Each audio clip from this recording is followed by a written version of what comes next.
morning, and today is another day again and another vlog again. And I just want to say have a wonderful day, everyone, and take care always. So right now I'm inside the kitchen as always because I'm cooking right now.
So, kakatapos ko lang gumawa ng video and ayun, I'm so tired and for my makeup, this is my makeup of the day and nag-matte purple lipstick ako ngayon. So, ayan yung aking makeup of the day. Maraming salamat sa mga taong nanonood ng aking mga videos at sa mga taong nagda-like, nagko-comment, sa tigit sa lahat sa mga taong nagsasubscribe ng aking YouTube channel. I really appreciate all of your comments, friends.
ngayon, mag-unbox ako ng Christmas hat.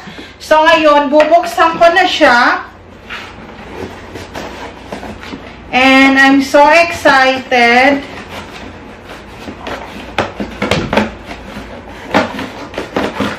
Wow! Ang ganda naman. Christmas hat, Santa hat. Pare-pareho lang ng design. Puro pala pula. So, ito siya. Ayan.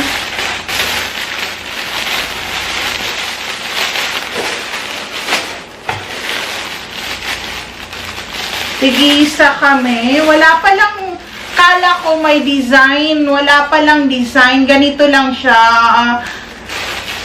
Ano lang siya? Santa hat. Ayan lang siya. Puro pala siya pula. Pula yung kulay. So, ayan siya. 4 peraso. Tig-isa kami. Susuotin namin to sa Christmas. Ayan. Kala ko may design. Ganito lang pala siya. Wala siyang design. Ayan.